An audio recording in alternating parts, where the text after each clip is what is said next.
Hi అండి, welcome back to my channel Neelima coal channel. ఇవాళ నేను సింపుల్గా చికెన్ ఫ్రై ఎలా చేసుకుంటానో చూపిస్తానండి. మామూలుగా అయితే నేను ఒక పేస్ట్ తయారు చేసుకుంటాను అనమాట.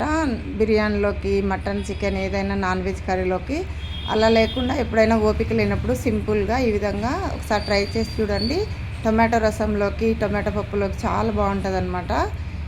ముందుగా చికెన్ని బాగా కడిగి పక్కన పెట్టుకోవాలండి. కొద్దిగా ఆయిల్ వేసుకొని ఒక బాణలీలో ఆయిల్ వేడెక్కాక జీలకర్ర, బిర్యానీ ఆకు వేసుకోవాలి. తర్వాత ఆనియన్స్, పచ్చిమిర్చి, కరివేపాకు వేసుకొని వేయించుకోవాలి. తర్వాత కడిగి పెట్టుకున్న చికెన్ని వేసుకొని అందులోంచి వాటర్ వస్తాయి కదా, ఒక 2 to 5 minutes ఈ విధంగా హైలో పెట్టుకొని కలుపుతూ ఉండాలండి.